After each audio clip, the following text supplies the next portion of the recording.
Okay, I think we'll get started so we have enough time for conversation today. I am Professor Rachel Affey Quinn in Women's Gender and Sexuality Studies and Comparative Cultural Studies, and I'm pleased to welcome you today to the Barbara Carkeby Living Archives panel.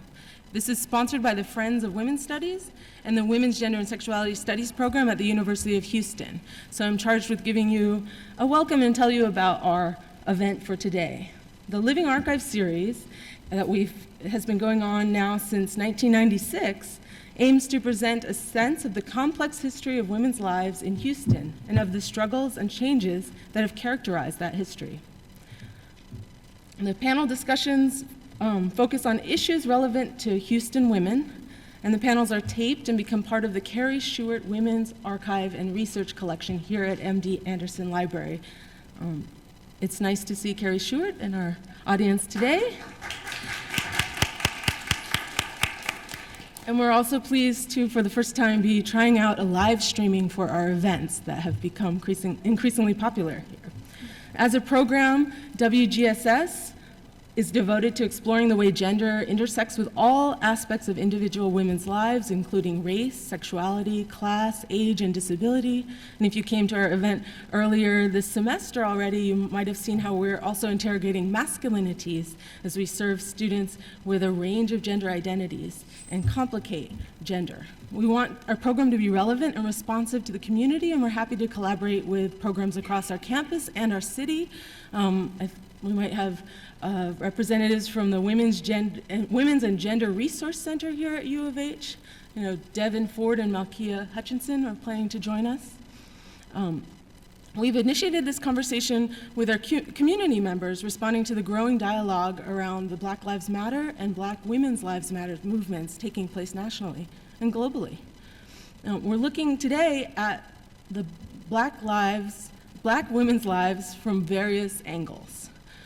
We've created a diverse panel, particularly of a younger set of Black women, to speak on their experiences and knowledge about Black women's lives here in Texas. So we thought about who could speak to this, what Black women do we know in our community under the age of 40 that could speak to this, and we hope to have some on our panel and also invite you to be part of our audience and this conversation. So we have panelists from the social work, political science, performance studies, law and Black studies fields in this conversation, and many more. So we're glad that you could be here with us. We're talking about Black women's lives and experiences, and also thinking about questions like, what does it mean that the Black Lives Matter movement was articulated and begun by 3 Black women, right? Alicia Garza, Patrisse Cullors, and Opal Tometi. And also, what does this Say Your Name movement, or that hashtag I'm sure you've seen, what does the death of Sandra Bland right here, next to Harris County and Waller County mean to us living in Houston? Last year, I was part of conversations post-Ferguson with historians Marcia Walker McWilliams and Vincent Willis from African American Studies here at U of H. And today, we welcome opening up that discussion and thinking about it through a gendered lens. We'd also we'll go for till around 12:30, and then there'll be time for you to come up and ask questions at the mic for a conversation. And we ask, as I do in all of my classes, to please be respectful of other people in your speech and also in how much time you take up in speaking. So if you can, limit your comments to a minute so that we get to hear a lot of different voices in the room, that would be much appreciated. And also, if you aren't comfortable coming up to ask a question, but you have a comment or a question you want to leave with our program, we have note cards, I think, on the back table for you, or with Ayanna McLeod, who's been integral to making this all come together. So before I leave you, I want to remind you that we have also part of the Living Archives, October 14th, an event on women in politics. It's taking place in this room. And also on October 16th, a Friday afternoon, we have Black feminist scholar Akasha Hull speaking in this room. So you should be able to pick up flyers with our calendar of events. And after the closing at 1 o'clock, There's lunch served, so you should feel free to hang around, make connections. I really encourage you to introduce yourself to people you don't know and find out what people are doing here in Houston and why they came to this event. So with that, thank you for your time, and I'll introduce our wonderful host for today's conversation. That's native Houstonian and KPRC anchor, Syan Rhodes. So welcome. Good afternoon, almost. Thank you, everyone, for being here. It is my honor to join you for this latest in the Living Archives series, again, focused on Black Women's Lives Matter. I'm going to take a brief moment to introduce you to our stellar panelists today, and we actually now have our full panel, so hello. I'm just going to start with Shekira Dennis. She is co-founder of the Houston Justice Coalition, followed by Amanda Edwards, attorney, Bracewell and Giuliani. Wave hello, people. Jalyn Gordon, president of the Black Student Union of the University of Houston. Tiffany Ross, education and training program manager, Mental Health America. And Cristal C. Truscott, PhD, assistant professor and theater program director, Prairie View A&M University. So I want to start this out. This is being recorded for the archive. So people, down the road may ask, we've heard of Black Lives Matter. We've heard now refrains of this person's lives matter, this person's life, all lives matter. People may ask down the road, why the need to break it down another level and say Black women's lives matter? So I want to open up with that question, and we'll start with Ms. Shekira Dennis. Hi. I think it's particularly important to highlight the efforts of African American women, within this particular movement. Because what you saw in the media that's been amplified are those cases of police brutality that particularly deal with males. And so you never really see the female narrative or the female perspective. And I think since the Sandra Bland case, came to light, people are like, the Say Her Name hashtag, I think is indicative of such. Because people are like, say her name, why? What does that mean? Like, identify with her experience, acknowledge that women are actually being, affected by cases of police brutality as well. So this isn't some foreign concept. It is happening. It has been happening. And so it's our responsibility to amplify cases such as Sandra Bland and many other women who shall remain nameless this very day that don't get that same exposure. And I guess, and Rachel, I apologize, I left you off the panel. She is obviously on the panel as well. Rachel, if you can explain further for us, as you mentioned in your opening, this movement, Black Lives Matter, was founded by women, and yet they seem, the very founders, to have been pushed back. Explain how that happened, and even how that mimics, how it happened in the civil rights movement decades ago. Well, I'll just say briefly, certainly what we are teaching in gender studies is to have a lens that for our students to be able to interrogate how history is narrated and how present moments are narrated, so that we have to be asking those questions. Where were women, and how were women uniquely impacted by state violence or, in community organizing? And Amanda, your thoughts on this? Sure. I think it's really important. As you've mentioned, historically, women, in particular, even in the African American community, have been pushed to the side. Even though they've been leaders in connection with the civil rights movement, they're not the figurehead or the person whose name who comes to mind when you think about our civil rights leaders, for example. Having a hashtag of Black Women's Lives Matter asserts ourselves into the discourse, inserts ourselves in a way that now makes it mainstream. I think what we've done in the past is simply support efforts, and oftentimes, I don't know how familiar everybody is with womanism, but oftentimes the issues that affect women of color are very unique and distinct issues, and when we don't have an opportunity to vocalize that there is a unique set of issues impacting women, then that message gets lost. And so I think it is very important to brand that. I think that's a novel concept in terms of actually branding that concept of the fact that yes, we are a part of Black Lives Matter, but we are also uniquely positioned in that as well. Cristal? I think that there's always value in not being afraid to address the specific when we're thinking about larger movements that require unity at a grand scale. So I don't I think it's actually even, more empowering to get through, if you will, the universality through the particularity. So that we can be specific in saying Black women's lives matter is nothing to detract from the larger movement. It is, if anything, I think further complicating the politics and the notions of all that should be inclusive in those bodies, because female identity across racial bounds is generally, must be marked usually in order to be included, or is already marked, right? That the silent male in front of Black Lives Matter or behind Black Lives Matter is there, and it's implicit whether we acknowledge it or not. So we could be equally as empowered to say Black male lives matter, Black female lives matter, Black youth lives matter, Black elderly lives matter. And so I think it's about just the importance of really looking at all of these strains of what is included in the larger call for what it means to matter. And in terms of what you brought up, historically, I mean, we can even go further back than the civil rights movement to the lynching era, right? When we think about lynching, we again think about Black male bodies, right? But Black female bodies were lynched as well. So it's an ongoing, kind of a missing narrative in terms of what is voiced in the naming of things. And so I just would embrace not only the title of Black Women's Lives Matter, but how much more specific can we get about the Black lives that we're talking about in any given moment, because there's going to be a set of particularities that are connected to the injustices that are related to them. Okay. Tiffany? I think that, to echo what everyone has said on the panel, the Black Women Lives Matter hashtag has brought awareness that we are a part of the movement, and we have been a part of the movement.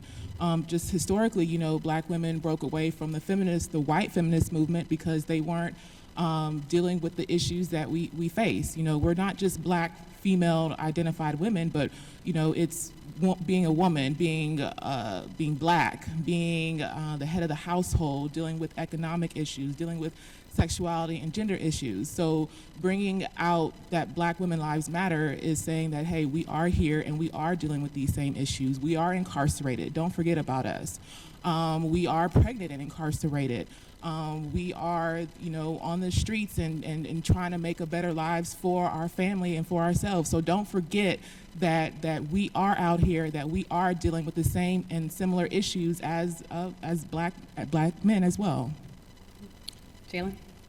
Yeah, so just to, went last, so, just to echo what the panel said, it's really about setting a new standard, making sure that we're reclaiming what has been taken away from us, which is our recognition in a lot of important things. And I know people on the panel have talked about history, but to go back even further, in the times of slavery, Black women were considered the heads of the family. Like, we worked in the fields and were expected to come home and take care of children at the end of the day. That's two responsibilities that you often see Black women doing now, working and coming home to take care of children, having those same responsibilities. So just reclaiming that faith, or not faith, strength, but reminding everyone that how important we are in history, just period.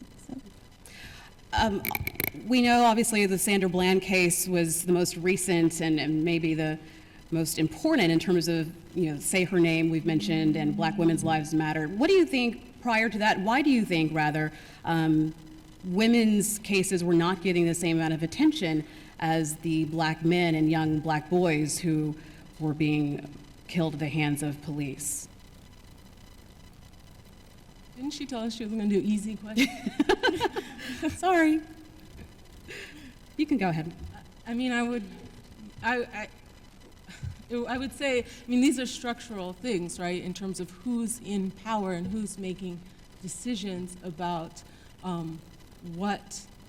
who's counting these deaths at the hands of police violence. That is a big question that has come up only recently, right?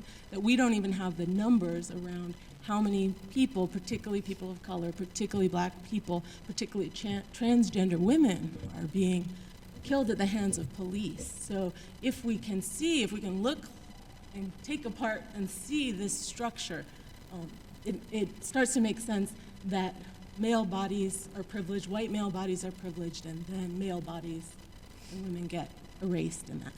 Anyone else on the panel have thoughts on that?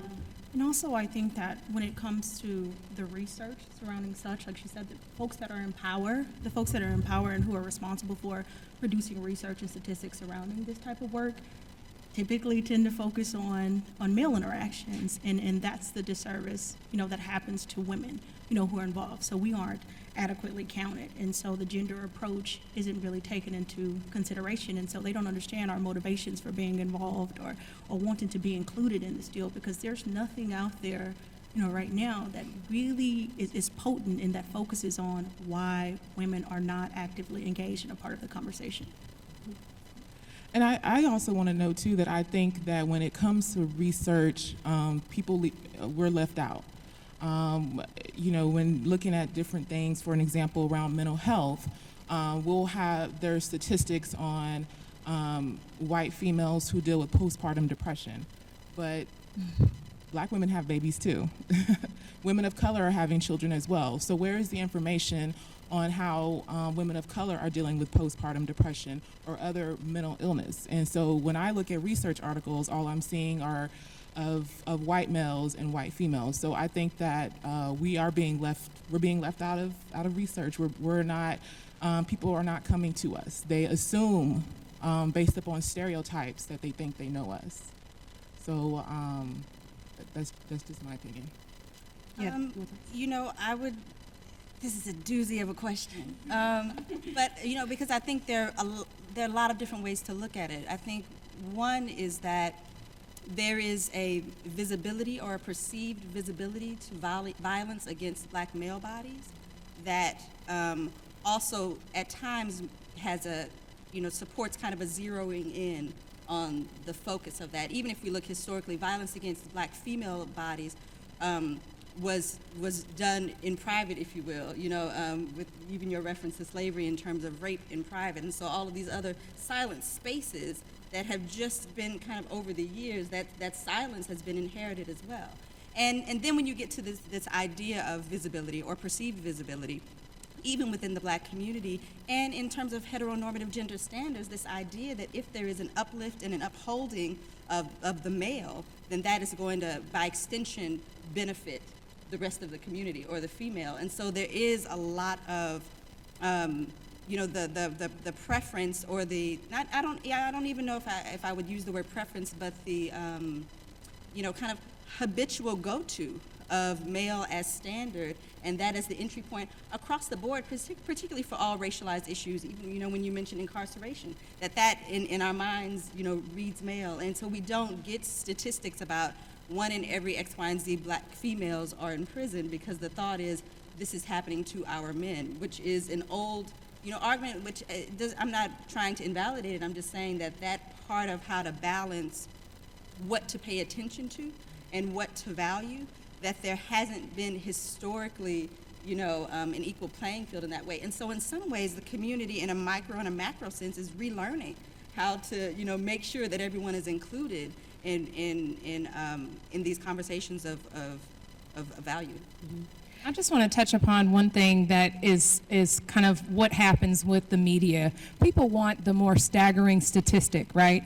And so if you have a prevalence of a certain phenomenon and it has very high numbers, that's what people are going to cling to. So oftentimes what my belief is on a lot of these topics is it's not necessarily intentional that people are being left out, but it doesn't grasp that same attention, or it doesn't have that same headline in the news when you're able to say 1 in 5 people versus 1 in 10, or something that is not as potent of a figure, if you will. And I think that oftentimes happens as well. So people want that number that is shocking, because that's where your headline, and that's where your news headline and the Twitter feed and everything goes on fire, which you can have that kind of shock and awe. And so I think that also is a reason why a number of incidents relating to Black women are left out of media coverage, because those statistics may not be available, or those numbers may not be as high, and it may not appear as brutal. And so you think about kind of how that plays out in terms of grabbing the attention of many, and I think that also has something to do with it as well. Anyone else want to address that question? The doozy, or are we good here? Right.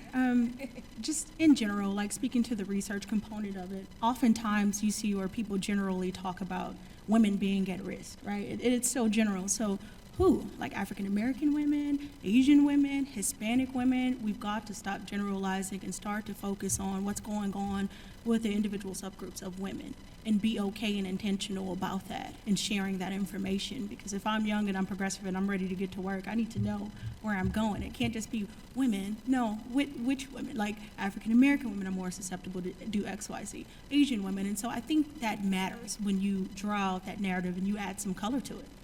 And I just want to kind of respond to that, Shekira. I will say that in my personal experience, I'll just give you a personal anecdote. It was very odd to me. I discovered that I was what it felt like truly to have discrimination based on gender when I actually was a college student, because I'd always thought of myself, I knew I was a girl, I knew I was a woman or what have you, but I also knew that I was black. And I always felt that I was black first before I was a woman. It was a very weird dynamic, and I wasn't conscious of it until I was in a work setting in which I was working in the state legislature when I was in college. And I kept remembering all of these legislative officials saying to me, oh, why don't you bring this proposal by? And I said, oh, nobody else gets invited to stop by the office. And, you know, it was a interesting dynamic where I had to, like, take a time out and say, wait a minute. You're being singled out and treated very differently, not because you're black, but because you are a woman. And that first realization, I think many of us don't have it until much later in life, because we often put that gender identity to the side and focus on our racial identification, where it's much more complicated than that. We have both. And so we have to be conscious of that, and what our male counterparts are not necessarily privy to is what are those issues that affect us as black women, for example. The fact that sexual harassment is extremely prevalent in the work-life experience for black women. It's not an issue that's considered necessarily a black issue. Why not? Those are some things that we need to challenge ourselves as a community to really have a discourse about in terms of what issues are adopted as that community's segment of issues.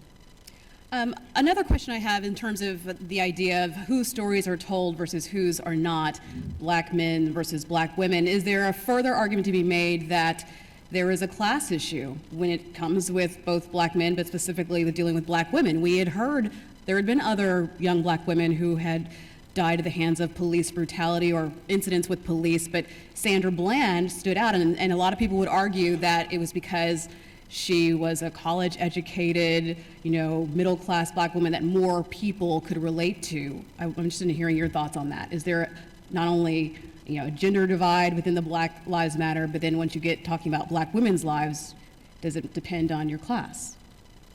I can speak to that. I think a classic example is the Rosa Parks story. Like, we all know that Rosa Parks was not the first African American young lady to not, give up her seat to a white person on the bus, but there was a young black lady before her who did the same thing, but unfortunately she didn't get the same media coverage because of her socioeconomic status and because she was darker, and she also had a child out of wedlock. So that, for sure, is a pure example of what you're bringing up. But I would also say we need to teach young black girls to be vocal if something is going on at home. So for the instance of rape, I know there's a classic quote, what goes on at home stays at home. That doesn't necessarily always need to be true. That could be exacerbating the fact that a lot of our stories aren't being told. Making sure that you're teaching young girls to, be outspoken. If something happens to you, you need to tell someone or the correct person so that our stories can be told. We don't always need to keep them at home. So.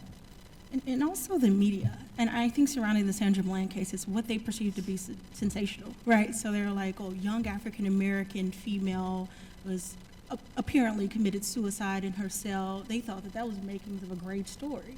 Right, and so they have a huge role in this movement, right? So because they have the ability to carry messages to broader audiences, right? So not to say that there aren't other cases going on, right? It's just what is the media interested in amplifying, right, to the masses? And I feel like Sandra Bland's case was sensational enough. They loved it. They're okay. Well, she's coming from Prairie View. She's stopped by an officer, and days later she's found, dead in her cell.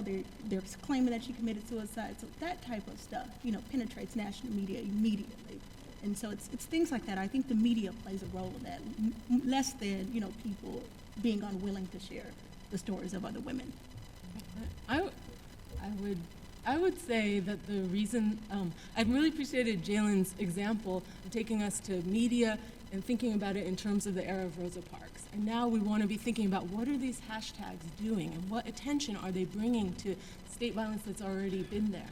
So I think that we are seeing these moments where the media is pushed to engage in conversations because we have millennials that are mobilizing social media that they can actually access, and they're in communication and bringing attention to those issues. So I'm not sure where I would sit in terms of this idea of the sensational, because I think we are even becoming desensitized to state violence. But there is an expectation that the death of Black women would go unnoticed, and social media was able to shift that and bring attention to it. I would just add that I think inevitably the intersectionality of class and race and gender and everything else that you want to put in the pot is going to play a factor, in all ways. I think for, in a general sense, Sandra Bland was an example that people felt like or feel like breaks the stereotype of who is treated violently, right? And such a dramatic example in that she was literally in progress, right? She was literally on her way to this new job. She was literally moving from ecstasy. She was literally about to give back to the community that educated her. So there was all of these, this idea of a dream deferred, if you would, right? Or someone in motion in that way to even elicit a lot of the more sympathy in a way, in terms of the Rosa Parks example that you gave, right? So that she's not just this, degenerate Black woman who fits X, Y, and Z stereotype, but this is someone who is headed in this direction. Even if she were, from a lower class background, that she's still in motion and in progress. And so I think that the literal and figurative example of that progress and that success and that humanity being stopped, it's just provided there's something catalytic, and emotional about what it means to witness that and want to speak back to, what happened in that way. But yes, certainly class is going to be, it's huge. Mm-hmm.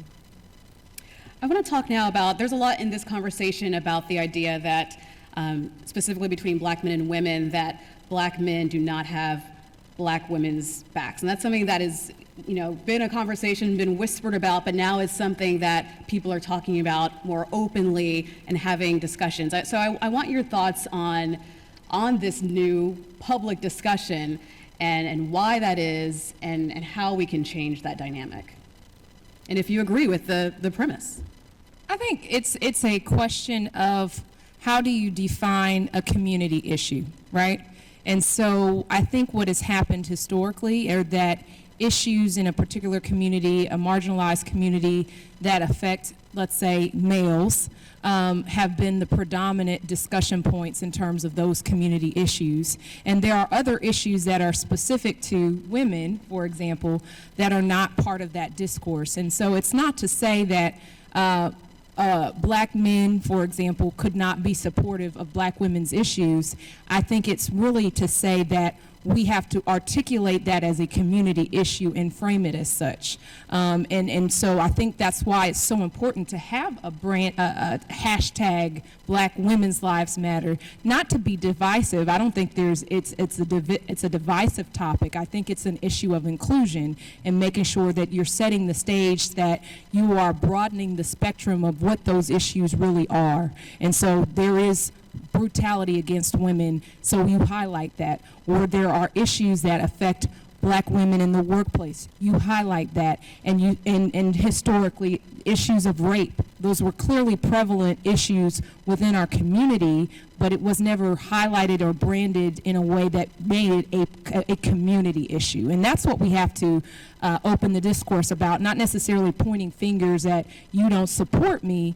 If you don't know or you're not aware of the statistics in the same way that I'm aware of the statistics of what's may be more unique to you, then how do I expect that same support? So we have to get that research out there. I think that's important. We need to get that information out there, and we need to frame those issues. And then if that's the case and then still no one seems to care, I think that's another conversation. But I don't think we've actually gotten to the stage where we're presenting these issues as community issues. And I think that needs to be done.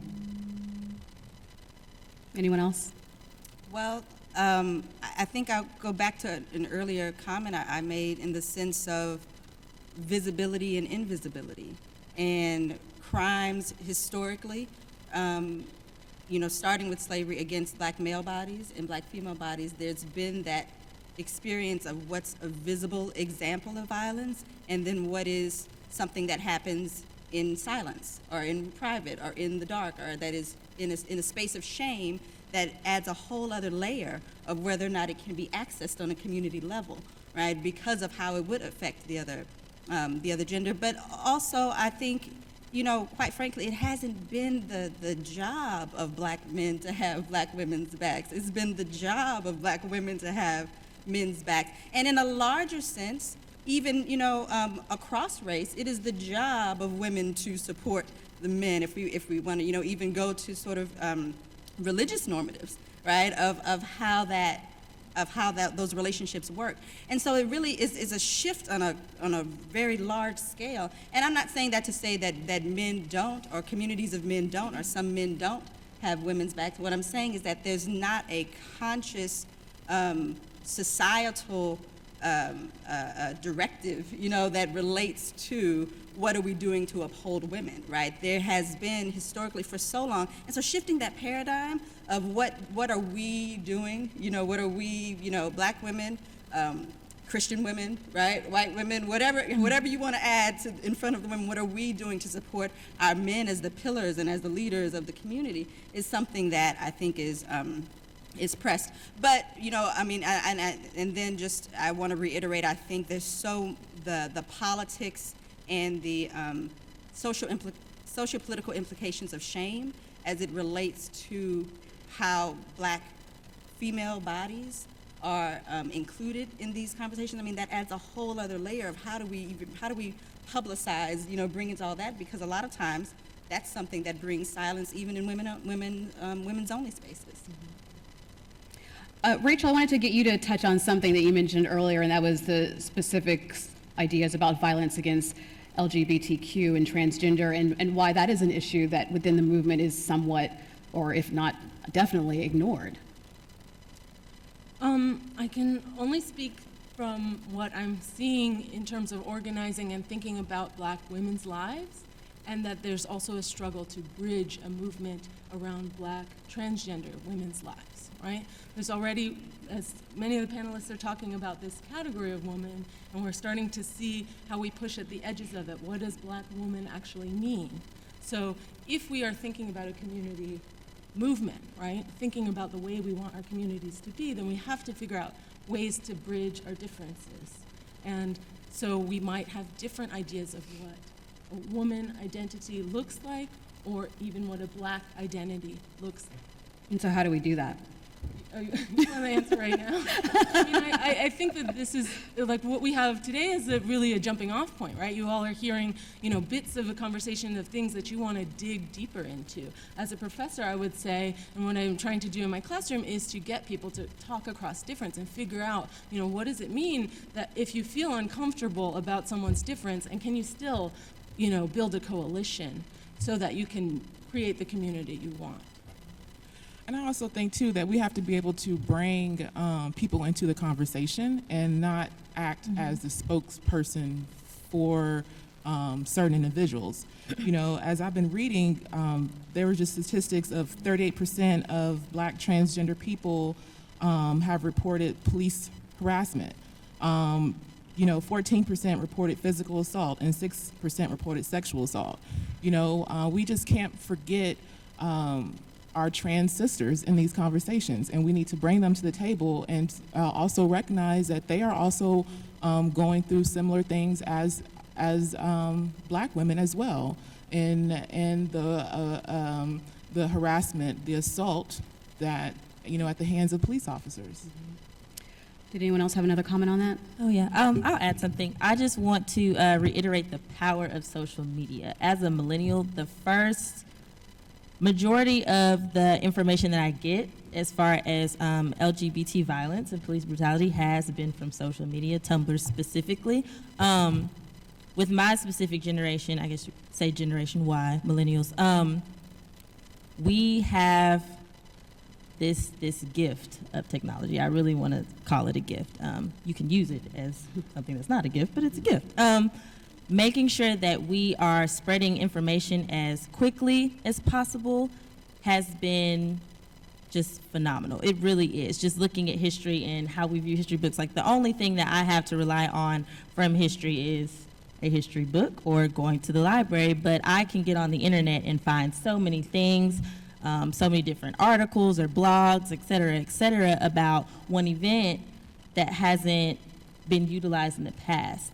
So with making sure that the information gets out, that's usually what I use. As soon as I find something out, I'll put it on my page. Last night, now that I'm in Dr. Quinn's wonderful class, and I've been learning a lot more about feminist and LGBT studies and things like that, I immediately started having conversations with my friends last night and, sharing things and Googling things. So maybe if that internet was there, would I be as knowledgeable about the situation after class? Probably not. So really just making sure that everyone in the audience, in case you're not on social media, really utilizing that as a tool for spreading educational positive information. Right, and I would add that personal narratives work as well, right? And so no one can really speak to your experience better than you can. And so I would encourage anyone, if you want to be a part of a conversation, be honest, about your approach and insert yourself. Say, this is what I've been dealing with, right? And that doesn't happen as often. And we're expecting everyone to have this sensitivity and this consciousness to what we go through. However, we have to be willing to give of ourselves as well and to insert ourselves and our personal narratives into the conversation to advance the movement and the conversation. I want to pick up off of what Jalyn talked about with regards to social media, because there's a lot of talk about this idea of being it more than a movement, or more than a moment rather, that it's a movement. So I'm curious as to what the hashtags look like in real life. What does Say Her Name look like in action on the ground? What does Black Women's Lives Matter look like in action? To anyone. I guess I'll go ahead and speak again. I love the hashtag. I really do. But I think sometimes with the younger generation, when we see the hashtag, we think of it as a literal hashtag. Like I see something and I'm going to retweet it, or I see something on Instagram and I'm just going to share it with everyone. And that can lead the younger generation to confuse activism with socialization. And I think that social media is good, but in this specific aspect with the hashtag and the Black Lives Matter movement or Black Women's Lives Matter movement, sometimes we need to remove the hashtag. We need to let people know that, there's a difference between I'm going to go and I'm going to retweet something, or I'm going to go to a protest and hold up a sign instead of true activism. So. And I think that's a really great question. And to your point, I think a lot of times you see settings like this where a lot of people are talking about a phenomenon and you don't hear a lot of emphasis on what are our action items, right?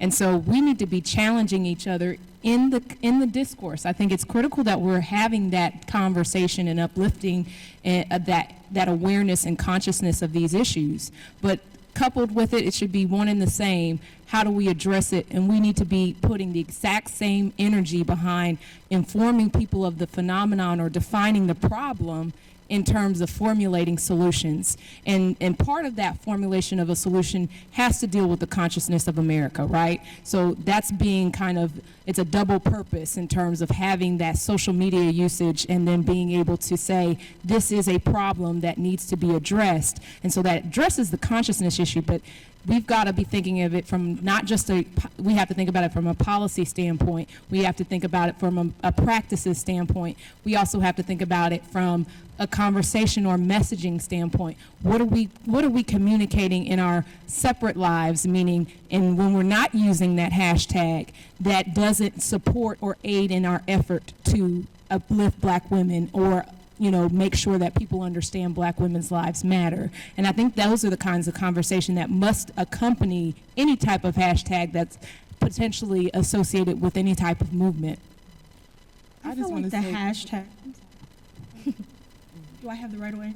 Go ahead, Tiffany. I guess maybe I'm just from the old school era, even though I'm not that old. But I came from the activism of ACT UP, where we had these issues.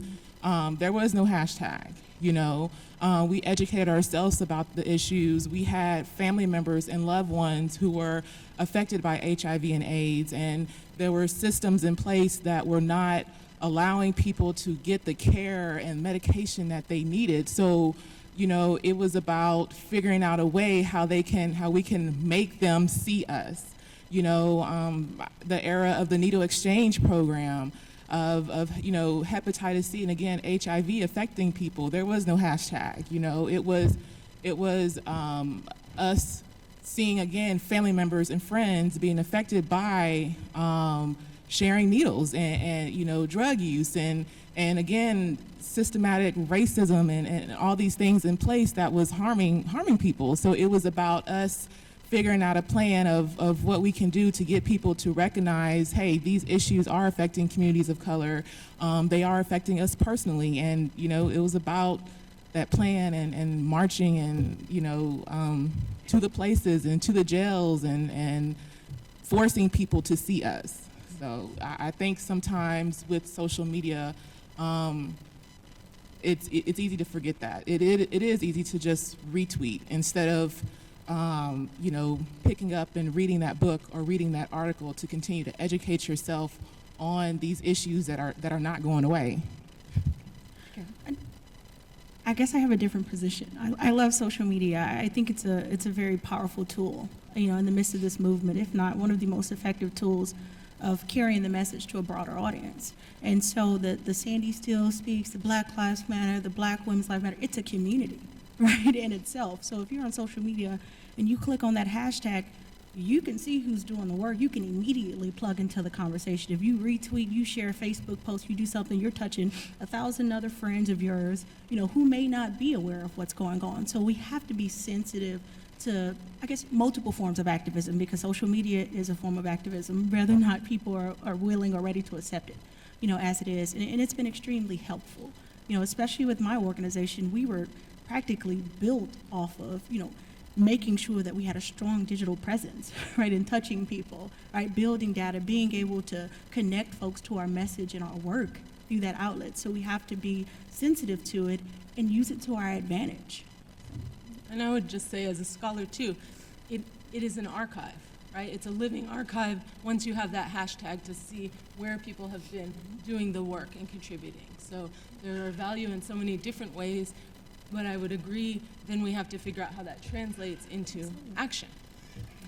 I think I straddle the fence, because I loved what you said about, there's kind of this disembodied hashtag, right, that expresses where someone's alliance is or how they feel, but not necessarily what they should do or how to do it. And certainly, as an educator, and as an artist who works in communities, I see that a lot, and so in one sense, in our day and age, it is an action, right, to retweet something or to align yourself with that hashtag. And at the same time, there's probably, I would say now more than ever, a need for folks who come from that old school activism to say, how does this hashtag manifest into action? And then I would just say, look to the artists, because I think that is the job of the artist. That's what artists do. And if you look around the country and how artists and arts organizations are aligning themselves, right?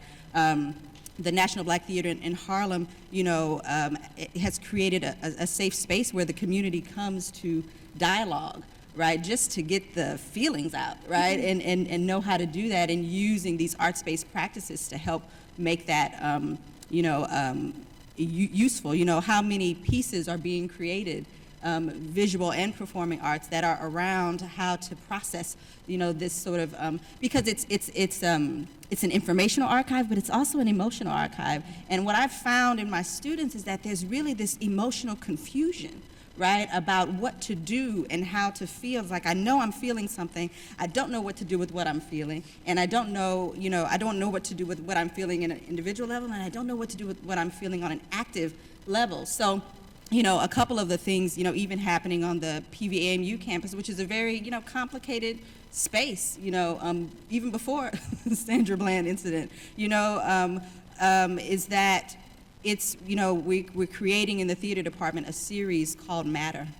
That's a monthly series that really starts from the voices of the students, right? In terms of going everywhere from self-care to community care to acting out and engaging to how do I even approach my administration, right, as a student about what I want to see happen. I don't even know how. I know that I'm feeling this and I know that I'm mad that this isn't happening, but how do I do that? To just workshops around how do we organize something that can galvanize people. But I also just think that in one sense, the life of the hashtag is still finding itself. It's still finding itself. I mean, I think, there will be templates that come out of this moment that people look back to 20 years from now and say, well, this is what they figured out then. But it's still something that's very much in motion, and it starts with the conversation. But I think one of the things that's important, certainly from my perspective as an artist, is that it must always be, as much as we can, associated with space, right? And with a safe space to process and a safe space to, as a community, think about what we can do together and how will we do it together. And Cristal, you segueing to my last question for the panel perfectly, which is the idea of how we process this, because it is a traumatic thing that we're witnessing and that people are experiencing, and even if you're haven't dealt with it yourself, you're watching the news coverage, you're covering the story yourself. And this is for anyone, Tiffany, you may be able to help us with this too, thoughts on how we process and how as a community take care of ourselves in this time? Well, I think it's just about surrounding ourselves with like-minded people, with people that we trust more than anything, who are not going to judge us on our thoughts, but who just be supportive.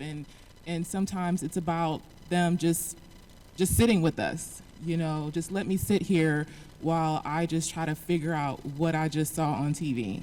Or, being able to call that trusted friend, or, being a part of a group, that have similar ideas, and just being a part of that group for support, I know for myself, I've always been the one I need to just talk things out, or I might just sit in a group and just listen, and from there you realize that there are other people feeling the same way that you've been feeling. And we're not always able to really articulate our feelings, but again, just being with trusted people, like-minded people, that helps us to articulate that. I think it's important to see these adversities that people are witnessing on television and just across this country right now as an opportunity to transform the status quo to something much better. And we should be asking ourselves, what role do we play in being the catalyst for that change? And I think that question is answered differently for each person. And so being on that quest to figure out what role do you play in that? I think it's an active effort. It's not something that is restricted to your computer screen. You need to, a lot of the time, now I'm used to taking more pictures and doing more stuff like that, but generally speaking, live in that space, be conscious in that time, be present in that moment, and you be a part of figuring out what role can you play. Everybody plays a different role, but how do you shape the future differently so that we're not having this conversation in 10 years from now? We're not having this conversation 20 years from now. We can talk about what used to be and how we went about changing that. And I think a lot of the time, too, understanding that any type of systemic problem, that's going to be a slow turning of the ship, if you will. It's not something that overnight, boom, magic policy, body camera, we're done. End of story, let's move on. The media will have you believe that, but that's not reality. All of this takes time. So what is your role in chipping away at this problem. And I think that's what we should be asking as individuals in your groups, as you talk about it, as you process it. What role can you be playing to actually resolve or change the course where we've been heading? And I think that's what we can draw from this experience for now. And I would add that there's something that everyone can do, right, to move the needle. And so we should never get comfortable, right? We should always remain uncomfortable every time we see it, hear it, or even cases where we can actually identify with it ourselves. We need to continue to spread the word. We need to continue to remain in front of the work. And I understand that everyone can't dedicate their lives to the work, but for those who are, we need to be positioning ourselves to support them. So that's my piece. Can you say the question once again? Because I'm like feeding off of everything everyone's saying, and I want to make sure I'm in line with where. How do we process this in a way that we can get through the trauma? Yeah. Geez. Well, one of my first thoughts was kind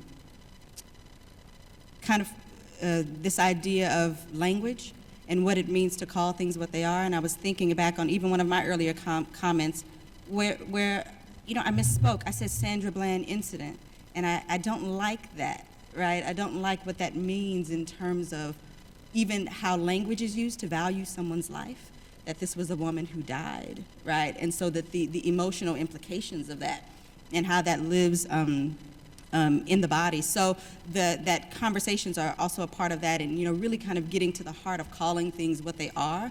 When there is a death versus an occurrence, when there is an assassination versus a death. In that sense. And so that was one of my thoughts. And then my second thought was just that in larger conversations of diversity in activism and healing and trauma, I think we need to not be afraid to make sure that we address faith-based communities as a part of that conversation, which is not to say that that's going to be everyone's entry point, right? And I think that, and I'm speaking about faith-based in the largest sense, not just in the institutional sense, but what it means for people to feel like, because in a very important sense, faith is required to continue this journey, right? And again, I'm not talking about faith in the religious sense. I mean faith in terms of how it connects to the hope that is necessary to continue moving for justice that you don't have an example of as consistent or as possible, right?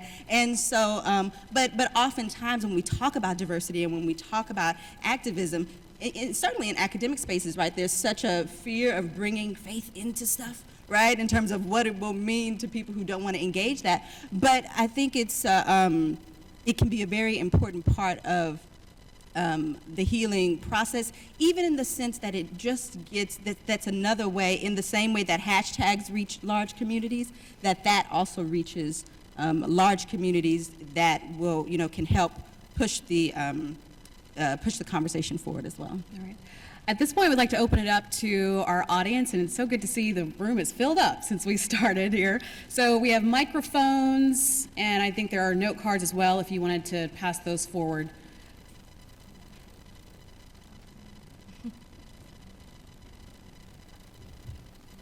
Hi, everyone, and I can carry this around. I did have a question. I keep getting confused by this term bodies, that we keep talking about human people as bodies and what happens to them as bodies. Why is that part of the conversation now? Why is that phrase used often? I'm talking about black women and black men and what violence happens to their bodies. Well, I mean, I think it's kind of a normalized phrase in academic speak that historically was meant to humanize. Right, so it may sound, I think, in the way that we're using it, or if it's a new term, it may sound very technical, but it is historically, right. It was intended to say, well, this isn't something that happened to this other or this one-dimensional thing, but this was a body as a way of humanizing it. So the intention is really to humanize more than dehumanize. Mm-hmm. Thank you. And just raise your hand if you'd like Shannon to personally deliver you the microphone. Is this on? Hello, thank you so much Oh, for your presentation there. I really enjoyed that. But I have a question about sexism in the black community. I don't know if you really went into that and talked about it, but I'm interested in terms of sexism and the Black Lives Matter movement. We know about the civil rights movement and what happened there. So what is going on in terms of Black Lives Matter and sexism? Just kind of give me a, because you've been in it and feeling it, what's been happening there? Well, I'll go ahead and start. I mean, just from my perspective in connection with the issue of sexism, I think that's, every community has that issue, right? So it's not germane just to the Black Lives Matter movement. I think what we're seeing today is similar in some regards to what has happened historically in so many different efforts and movements and communities. I do think what is different, though, is that there is I'm not hearing at least any pushback against the concept of Black women's lives matter, which I think is a difference. But I do think historically we would not have done that. It would have been viewed as not being supportive of, or it would have been viewed as being divisive. I don't really get the sense that people view it as divisive or not supportive of. It's in addition to.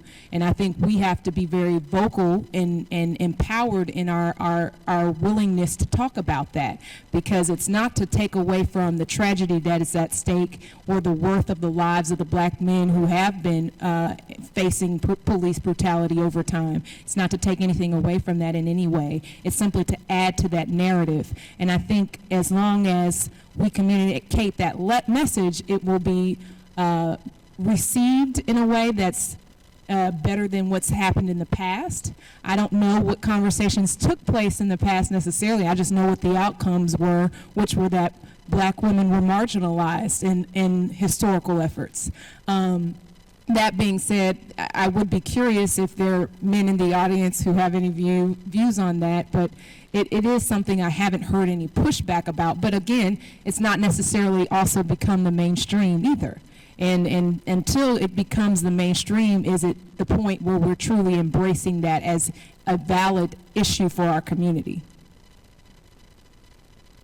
Yeah, I haven't had, my experience hasn't been one of sexism in the movement, in the current Black Lives Matter movement, which is not to say that there isn't gender politics at play and gender complexities, but when I think of sexism in terms of the ostracization of women from it, there really, if anything, I feel like there's been a very concerted effort toward inclusion, and that women have been at the forefront of making this happen in a way that makes this movement, even unique and pioneering in terms of how we understand, civil rights movements and galvanizing. So maybe it's something that we can mark as, a success of having learned from, the injustices that have happened in the past in terms of gender and these types of movements, or at the very least a step toward, because I think that there are more people involved who have been educated and are raised with the consciousness, are very interested in this idea of what it means for when we say this, that it's inclusive of all of us in that way.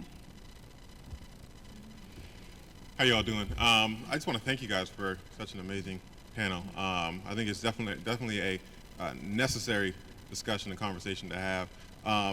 You were talking somewhat about sort of the sexism within sort of the movement, and I guess my question is in terms of sort of the Black Lives Movement, or in terms of sort of these progressive racial equality movements for racial equality, when we do things like check patriarchy at the door, right? And a lot of this comes, a lot of the sort of silencing or invisibility of Black women comes out of patriarchy, or the imitation of patriarchy within Black males or Black communities. When we continuously check sort of patriarchy at the door and people that engage in patriarchy, how does that affect sort of the movement? If Tyrone from the Third Ward wants to engage in the movement but is very patriarchal and a womanizer, do we check that at the door and not include Tyrone? Or Malik, who comes from a very devout Christian family, that is, part of the dominant male culture of patriarchy, how do we include them in the movement? Is there room in the movement for them, or must we shield them or check them at the door before we can involve them in the work? We better let them in the room. We better let Tyrone and Malik and whoever else in the room, to be a part of that conversation, because checking doesn't mean you're not allowed. Checking means that in order to come into this space, you need to be open, right, or consider that there is transformation, necessary for you, right? Or, there has to be a starting point. I think if the interest is in inclusion, then it has to be inclusion across the board, whether or not someone is standing in the same, space where you are, or has your same, level of consciousness. And for me, I think it also goes back even to, what I was saying about what it means to bring religion and faith-based identities into these conversations, because there can be ways of excluding from both sides of that fence. For me, even as a Muslim female black activist, right, if I go into an artist, right, if I go into a room, people can have lots of boxes that they'll check that make them feel like I can't be a part of this conversation about gender. I can't be a part of this conversation about sexuality. I can all of these things before I even open my mouth. So if you're checking me at the door based on how you perceive me, right, or what you assume that I might bring to the room, then that's a missed opportunity. But also that, I think it's the creating a safe space doesn't mean creating a comfortable space. It just means creating a space where everybody is allowed to go through that process, and we have to be willing to sit in the discomfort, right, of folks coming into the room and saying, well, gosh, as my experience is valid, your experience is valid, and here are the things that we want to do together, and that there's going to be transformation necessary on both sides of the coin. And two, I think that Tyrone and Malik would be checked anyway, if because they would be challenged, right, on the statements that they're saying. So yes, it's about creating a safe space, but they're obviously there for a reason. So if they're still holding those ideas, then they're going to, if they continue to come to that meeting, that space, they're going to be challenged their own selves, and someone will be happy to check them as well. But in that process of checking, but also educating too. And that's the piece that we can't forget. And allowing them to challenge and educate us is what I'm saying, as well as that it can't be, if there is this elitism of, gosh, we are the ones in the know, and here are you all coming with this raw knowledge, and you can only come if you have this and that credential, then that's also, kind of hypocritical from the stance of the movement. Right, in terms of, well, as much as we are present to challenge whatever has feels detrimental, right? That we also have to be open to the fact that, well, this is going to be knowledge and challenging from an unlikely source, from my perspective, that can also open up a whole new room in terms of who can be included and how to reach larger portions of the population to include them in these conversations and actions for change.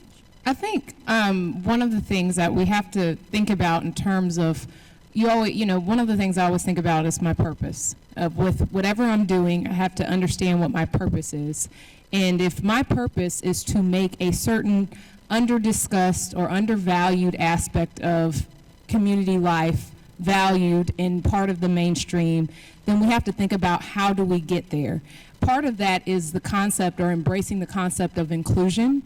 And I think inclusion is very different than just the concept of diversity, right? So you say you can exist and you can be in your lane and everybody can be happy. But inclusion is when it's part of the mainstream. And I'm going to keep emphasizing that, because let's say there's a panel discussion and no one thinks to make sure that there is representation. If it's a Black Lives Matter panel discussion and no one thinks to make sure there's representation of someone who has the viewpoint of Black women's lives mattering, I think that's when you're still missing the mark. And so that conversation should be happening across the spectrum, not just in terms of when we have things that are specifically focused on Black women, but when we talk about the Black community, that should be a part of that conversation, just one and of the same. And it should just be one and the same part of that movement. All right, we have a question in the back here. Hi, thank you for having me here. I have a question about how far is the reach of the Black Women's Lives Matter? Because I'm coming from a perspective of I am an African immigrant, and I was educated here, but just university level. But I did all my education back home in Cameroon. And I actually came here because I was curious. It looked like a space where I can learn and educate myself, but I was hoping that I can learn something which I can take back to my community. Now, the African woman who is living out here in the Western world, she's kind of straddling the fence, learning about the Western, cultures and the freedoms. And from my perspective, I think that here we are so advanced already. But however, you still have a family that has cultural values that are so entrenched in, like back home in some countries, it's illegal even to be a homosexual, for example. It's frowned upon to be a woman who does not cook, the little things. We have those cultural barriers, which back home, it's awesome. It works for that community, great.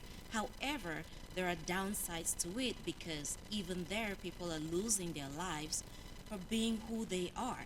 And because of that, because of the fact that it's not being discussed, people are living lives that are not authentic. They cannot even, if it's so bad to not be, I won't call it domesticated in that sense, but there are some ways you have to be that if you are not that way, in certain parts of the cultures, it's bad enough.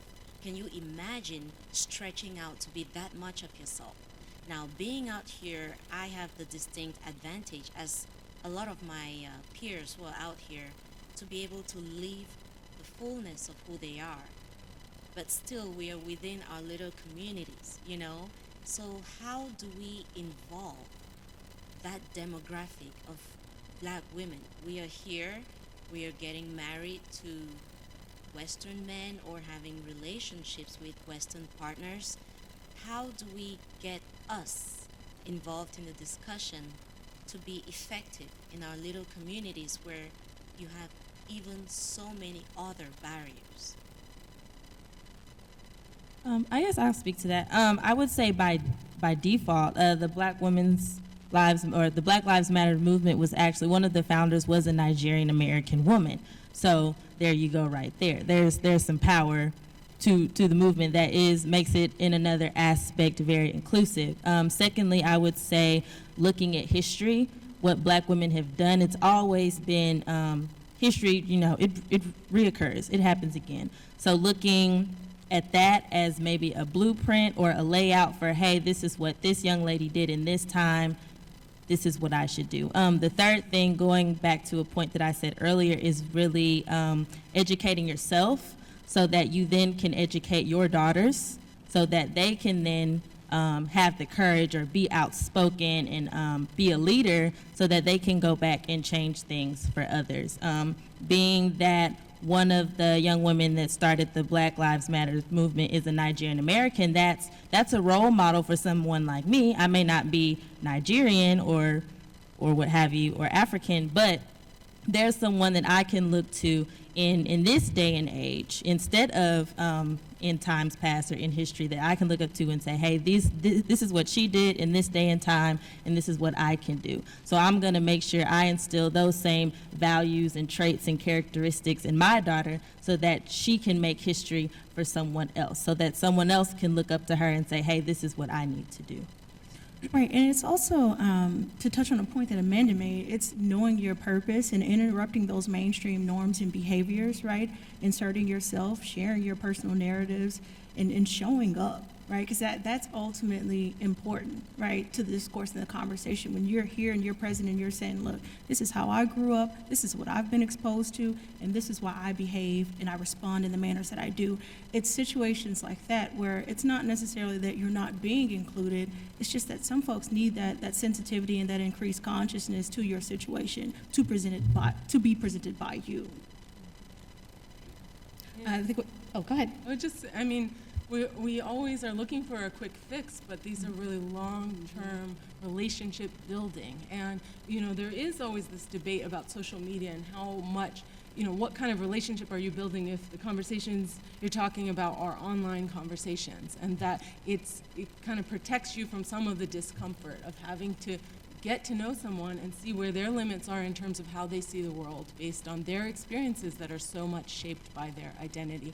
But those things take time, and we sort of live in this sped up moment where I see my students are engaged in so many different things that they don't have the time to have a longer conversation and figure these things out.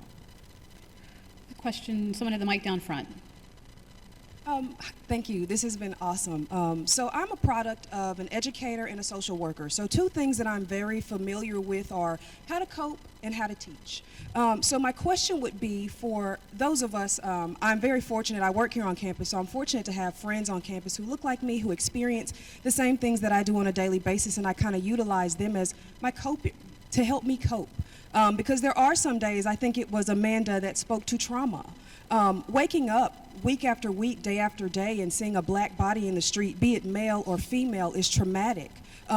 Unfortunately, I can't speak to whether or not it's traumatic to what you look like, but I can share that for me, it's very traumatic. And I don't know if that tiptoes a line of post-traumatic stress disorder or something like that, when you come and you can't cope and you can't focus and you're not necessarily sure who to talk to or what avenue. So the first question I would have is, how you ladies cope on a day-to-day? How do you make it? And so the second question would be, I'm realizing that when I communicate to other people and I share with them how I feel, or if I'm addressed by someone who is not African American or black or African that does not necessarily understand where I'm coming from, I am told, or what, maybe not told, but I am informed that the best way to go about it is to teach them, or to utilize something as a teaching moment, right?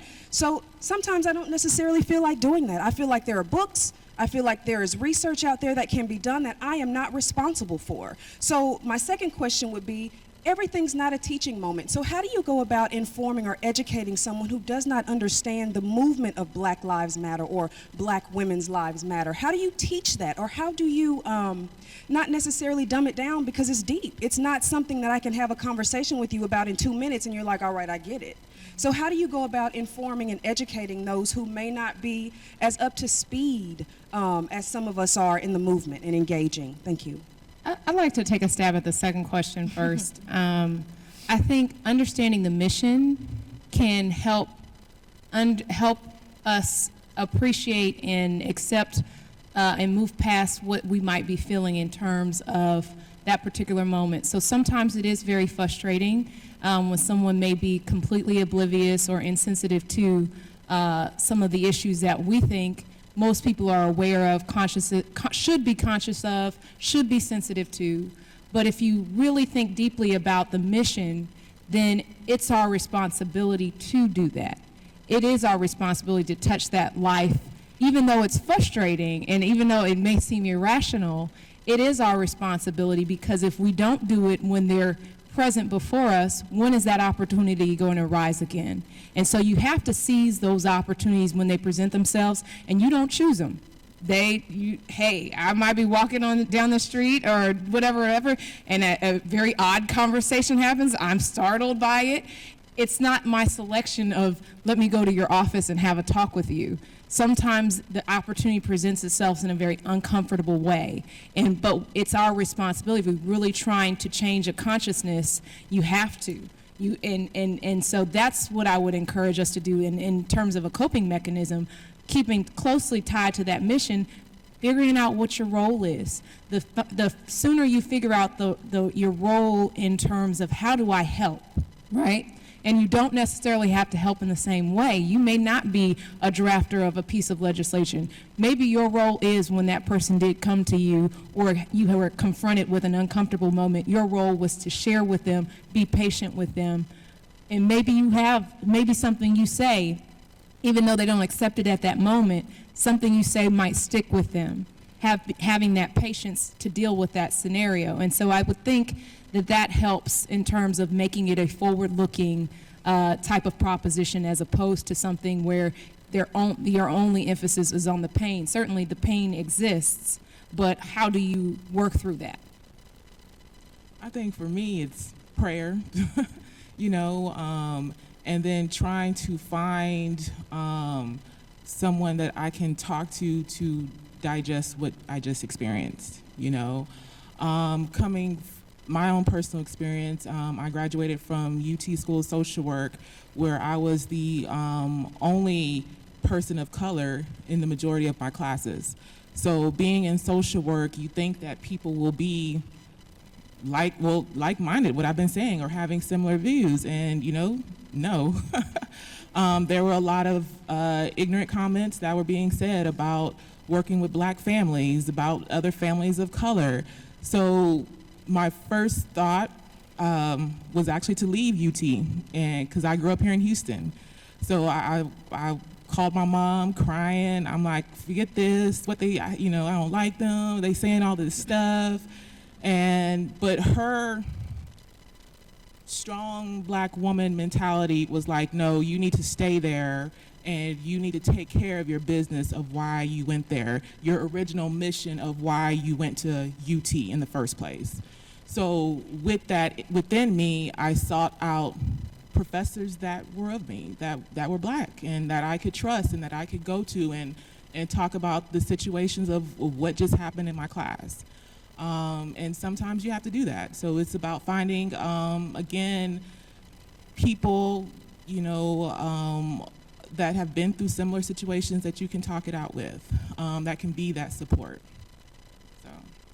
I would say save yourself and then save your family, right? So I think it's okay sometimes to not have the energy or space, and I'm saying family in like human family sense, to engage in that teaching moment sometimes, because, I was exhausted by the time I was 21, going to a PWI, to a predominantly white institution, oftentimes you being the only black female in my classes, but then also being the only Muslim in my classes, right? And if you don't know, wearing a scarf is like a neon sign for people to come up to you and be like, can I ask you a question? And sometimes just like, ooh, right? Can I get up? Let me find my spiritual center that allows me to answer this in a God-conscious way, like with grace, especially if I have an attitude that day, right? But, and so sometimes it wins and sometimes it doesn't, right? But I think your first question is directly connected to the second, which is that if it's a moment, right, when your self-care and your space allows you, right, to have that be a teaching moment and that's important to you, then lean into it. And sometimes it's not, and sometimes it's not even a safe moment to do that, in other ways in terms of how combative a person may be coming at you and where they are in their journey. I think a group of friends in undergrad, I was in undergrad during 9/11 in New York, so hello, right? There would be these, we would have like these quick fixes, when we couldn't talk to people and they come up like, can I ask you a question, right? As was like, well, and I would just have to get really comfortable saying, I'd love to be able to talk to you, but it's a long conversation and it's a lifetime conversation. Start here. Here's an organization you can look at. Here's someplace you can go, because I couldn't hold that emotional space for the journey that person needed to go on and maintain my own emotional sanity. Sanity. So I think in terms of how to address those moments, I think, more often than not, I'm going to engage in the teaching moment. That's just me. You know what I mean? I can't really separate from that. But that there's also grace in giving yourself the permission to not, feel that you have to engage in every moment. And in terms of, personal self-care, I think it's not just a conversation of doing this work in this movement, it's doing this work in this life, right? And that there's a larger conversation to be had about self-care in general, because there are all of these, there's like big T trauma, right? And then there are all of these smaller traumas. And so, one of the things that I notice as an educator is that it's also traumatic, like coming into adulthood in your own consciousness in the undergraduate experience, when you're like kind of understanding, oh my God, this is the way the world is. I had one of my young male students come to me and he's just like, I am tripping because I just realized that people want to kill me, right? In like a larger sense, that as a black male, that I don't know what to do with that. That just hit me like a ton of bricks, and like I'm walking around in shock for the next 18 months, this kid is, just like, okay, I see the world totally different. How do I process that? So I think that it's an approach that's more about the self-care of a lifetime than the self-care of a specific moment. And so, amen to the prayer, right? And, and amen to the meditation and prayer that just comes, there's no substitution for community and being around people, right, who are like you and are like-minded and different-minded, right, but who you can, really detox, especially if you're heavily involved, because as an educator and an artist in the movement, I'm holding emotional space for a lot of people on a day-to-day basis. And so if I don't make sure that I have that space where someone's holding it for me, then it ain't gonna work. It ain't gonna last too long. I just have one statement. So I went to an all-white, this is my first public school, all-white high school. It cost $20,000 to go to my high school. I understand. So that's what I'm accustomed to that. This is what keeps me going. It's just something that I have to say to myself every day. Black people, not even black women, but this is just black people in general, we don't have the opportunity or privilege to live for ourselves. We just don't. We have to live for ourselves plus everyone else in this room. So if you wake up and you just think of it that way, like the next time someone comes up to you, you don't want to do it, trust me. You may want to cuss them out. I'm sorry, I understand. But you have to do it for the Sandra Blands, or you have to do it for your sibling or your mother or your grandmother or what have you. We just don't have the privilege. So. Thank you for all of your comments and your questions, and a big thank you, round of applause to our panelists. Thank you for all of your insights. And thank you for having me. The conversation will continue.